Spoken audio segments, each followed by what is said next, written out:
Hello, my dear learners. I welcome you all on my channel English with Jahar sir. Today I'm here with the textual analysis of the poem A Thing of Beauty.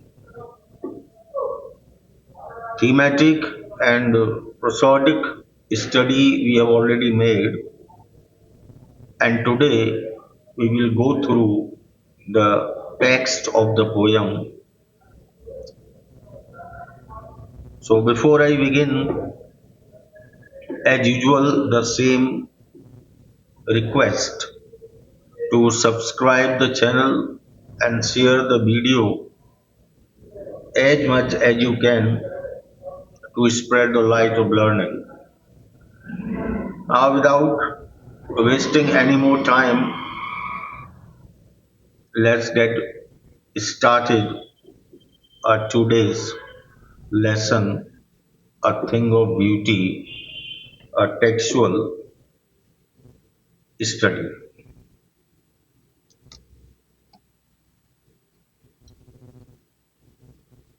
A Thing of Beauty by John Keats.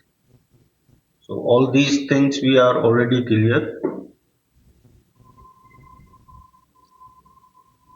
This is a poet's introduction. John Keats belongs to Romantic age.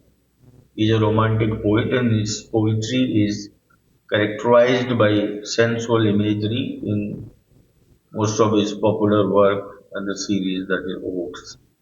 Okay, so he is popular for his odes. And this poem, as I have already told you in my previous video, the first part of this poem, it has been taken from Endymion, a poetic romance. Okay, and this is considered to be an epic poem by John Keats. So the poem begins with a proverbial lines, as I told you. A thing of beauty is a joy forever. Its loveliness increases. It will never pass into nothingness. What will keep a hour quiet for us and a sleep full of sweet dreams, health, and quiet breathing? So, friends, the poem begins with a very famous and popular line, A Thing of Beauty. What the message of the poet in the beginning is that beauty is immortal. Okay, beauty is immortal. Immortal. Beauty is perennial. It stays forever in the world. Its loveliness increases and it will never pass into nothingness. So it means it will never fade away. Rather, it increases with the passing of the time. So it seems to be paradoxical statement because normally we say that as time passes, the beauty fades away. As time passes, the beauty withers away. But here, the poet is using a different viewpoint and says that a thing of beauty, any object that is beautiful, is a perennial, is a source of perennial joy for the human being on this earth. Why? Because its beauty, its charm keeps increasing as the time passes, and unlike the common thought or the common view, it never passes into nothingness. That is, it never withers away. Rather, what happens? The perception of poet regarding beauty is that it never goes off with the passing time, rather it beautifies more and more. For the poet, beauty is like a beautiful shady tree. Now, what does the beautiful object do? will keep a vower. Vower is a dwelling place actually. Okay, dwelling place, the place where we can stay, and that is quiet, peaceful, and a sleep full of sweet dreams. And here, under the influence of beauty, under the influence of charm, uh, we can enjoy a sound sleep, and the sleep which is full of sweet dreams.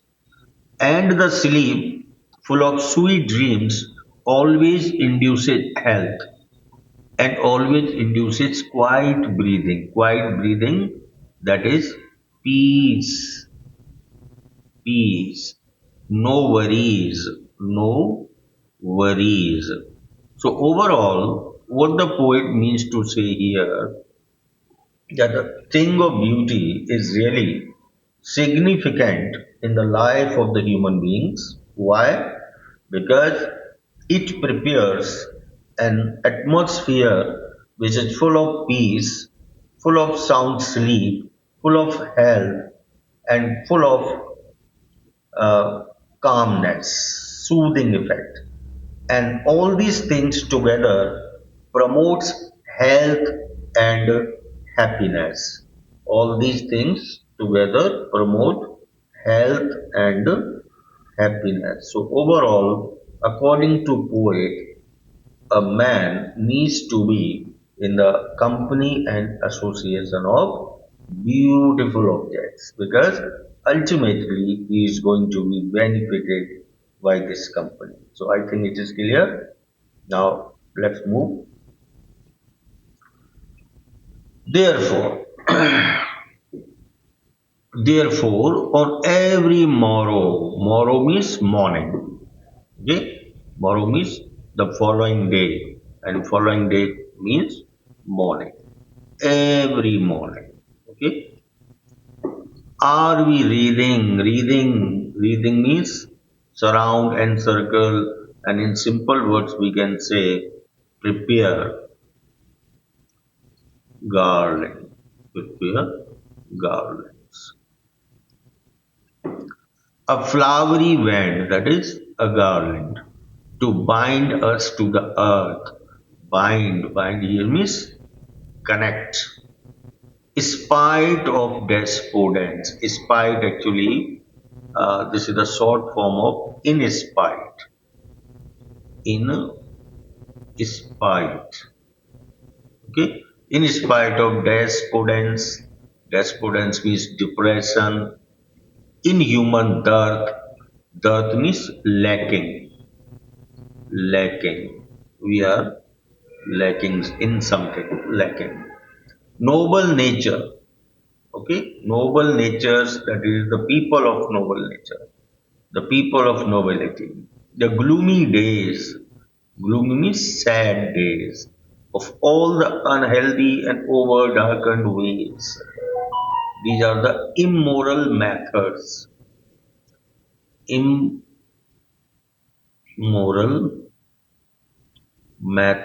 used by the human beings in the world, made for our searching.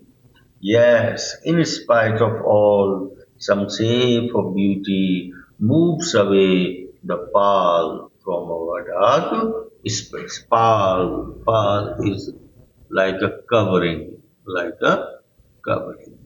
So, what does the poet here say? That it is the beauty, okay, which fills us with spirit to live. Okay, every day we wake up in the morning, and if we are surrounded with the beauty of nature, or we are surrounded with the beautiful objects, beautiful things, then the same beauty inspires us, motivates us to live in this world. So we can say that beauty motivates. Okay, beauty motivates us to live. in this world. In this world. So you can say that beauty is a source of motivation for us to live in this world. Okay? And now see, contrast.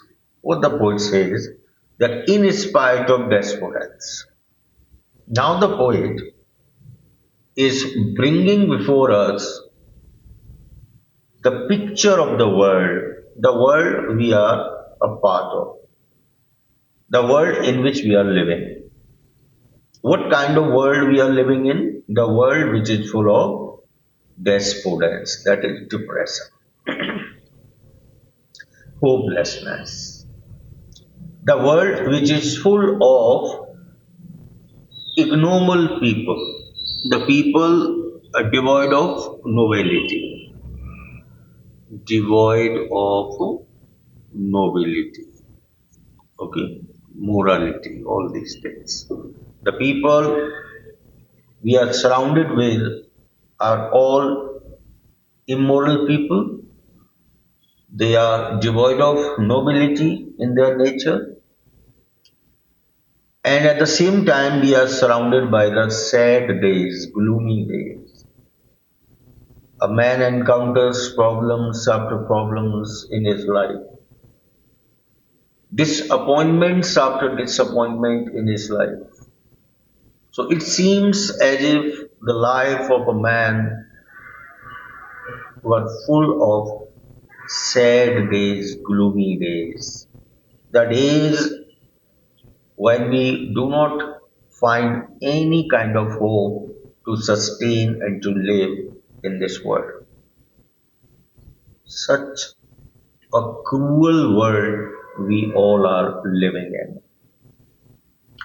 Unhealthy and over darkened ways. Here the poet is drawing the attention of the immoral methods and activities the people are most of the time involved in. In order to satisfy their desires, satisfy their needs, they do not hesitate even in involving in immoral activities, dishonest ways, corrupt ways. So that is these are the negative aspects or negative. This is the negative picture of this world, and the poet says that in spite of such negativity, in spite of so much negativity in this world, this is only the beauty that always inspires us to keep searching for the ways, for the opportunities, for the chances, for the causes, for the reasons to live in this world. So, in spite of all, some shape of beauty, that is, some beautiful object, always brings the pall, that is covering, and here covering means depression, okay, depression, disappointment. All these are the covering which keeps on our soul. But the beautiful object, a shape of beauty, always moves away this covering of depression and disappointment from the dark spirits of the human being. And we feel rejuvenated. We feel rejuvenated. We feel energized.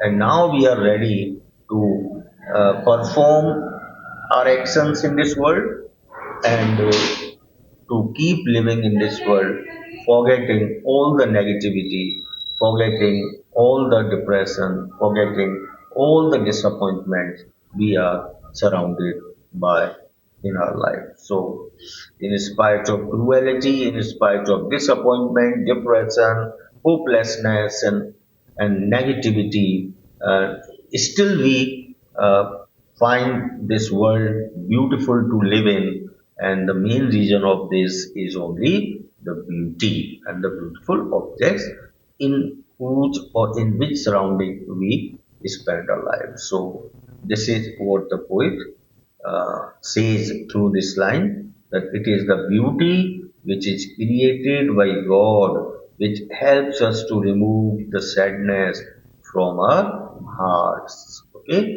and it rejuvenates us, inspires us to keep searching for the purpose of the life, for the purpose of the life. And when somebody finds the purpose of life, then there is a desire to live in this world.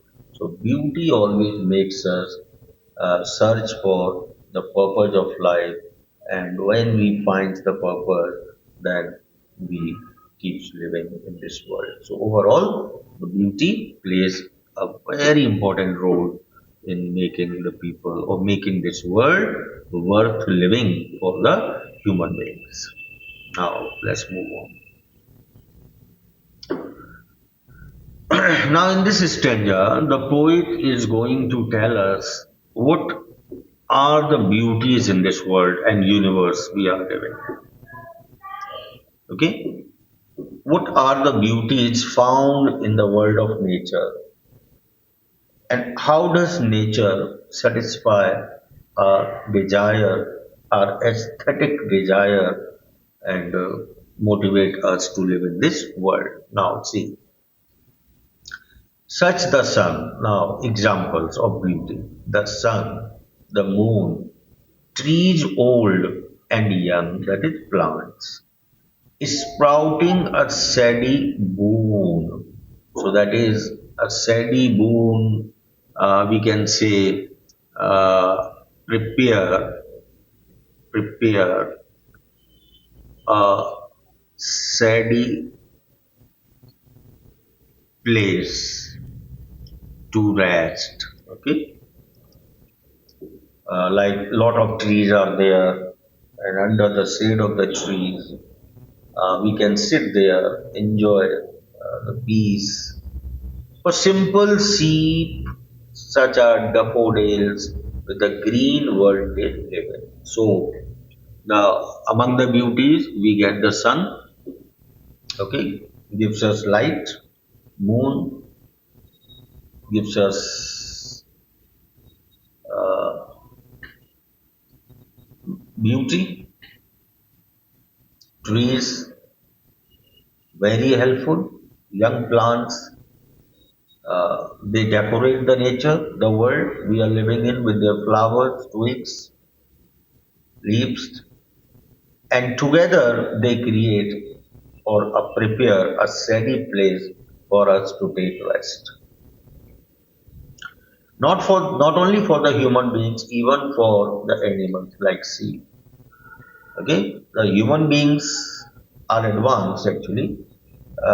If they feel hot or heat outside, they can protect themselves by keeping them within the walls of their houses. But for sheep, for animals, then the nature itself provides shade to them in the form of the shady trees. Then we come to daffodils, yellow colored flowers. These daffodils have always been a source of inspiration for many poets. If you have studied the poem Daffodils by William Wordsworth, the same flowers. Green world, they are the part of the green world they live in, and they are the source of beauty. Then clear rills, small streams, rivers, for themselves a cooling covered make. Okay, that is water, a river like, okay, water of the river does not need any kind of cover to protect it from the heat of the sun, because nature has its own protection, inherent protection. Nature does not require any kind of artificial protection like the human being, and so we can say that nature is self-sufficient. Okay, nature is self-sufficient against the hot season, the mid-forest spring. So that is against the heat of the sun. The river, the streams create a cool covering on the surface of their water, and they do not require any kind of artificial covering to protect them from the heat of the sun. You must have seen the flowing rivers. Even if you go there in the month of June or May, you find the water of the river cool. Huh? So this is the beauty of nature. So these are the beauties of nature. Okay, beautiful things which are present on earth. The sun, moon, trees, flowers, rivers. We say that all these things are like a blessing bestowed on the creatures by the earth. Okay, so they are the blessings by nature. He further describes that the trees provide us with shade, flowers with their beauty, rivers with their coolness during hot summers. All of these are beauties of nature which are like a boon for us. So that is, we can say that the nature is a boon for us. Okay. Now, here we have left this forest brave, rich with a sprinkling of fair musk rose blooms. This is a kind of rose, okay? And this rose is specially found in forests. Very shining, very beautiful. Normally, we say that forests are devoid of beauty, deserts are devoid of beauty, but no, it's wrong. If you have the courage to go in the depth of the forest, you can find the rare pieces of beauty, and one example, the muskrats. And such too is the grandeur of the domes we have imagined for the mighty gods. Dooms means destruction, destruction. Now, this is another kind of beauty that we often pay attention at. Grandeur, grandeur means glory.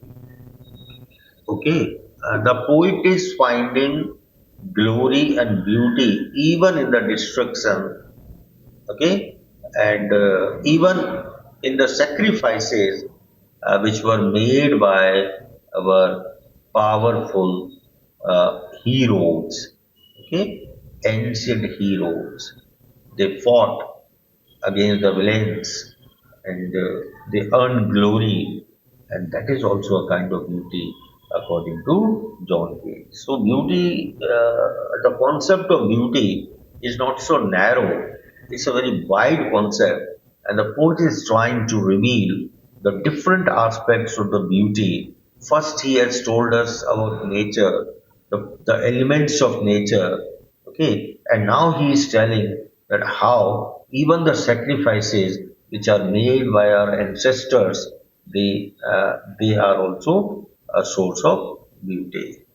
All lovely tales that we have heard, tales means stories,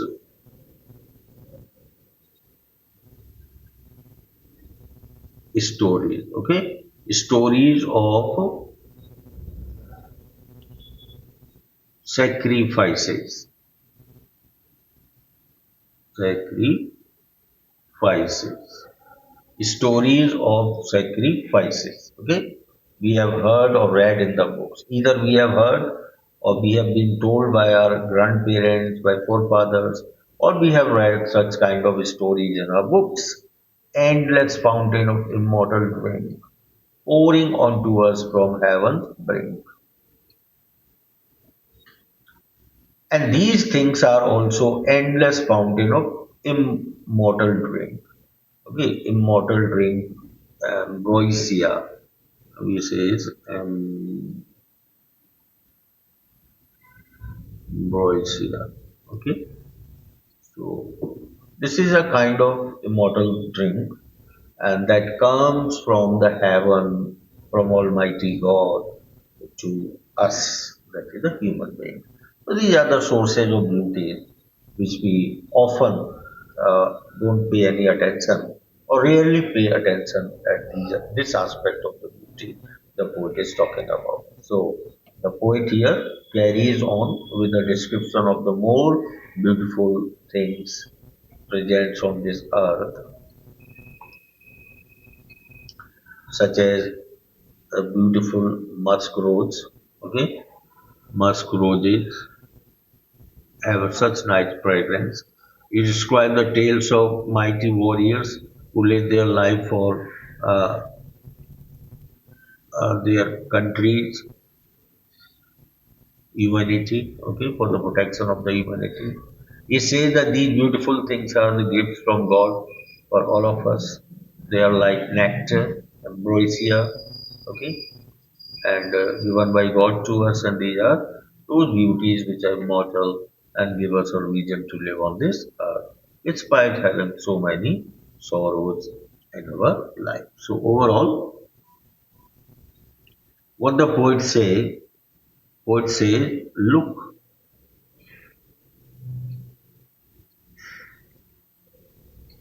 at the bright bright side of life. Okay, look at the bright side of life. So if you look at the bright side of life, no matter how many sorrows and struggles, problems you are facing, okay, uh, you will always feel energy to live in this world. So in this way, a beautiful poem by poet. And thank you. I think you must have understood it. तो आप इसको एक बार फिर पढ़िएगा, revise करिए इसको, and इस video को पिछले वाले वीडियो से कनेक्ट करके और फिर आप इसको पढ़ें तो आपको ये बहुत अच्छी तरीके से समझ में आएगा. So thank you for today, and I hope you all are preparing well, studying well, and thank you.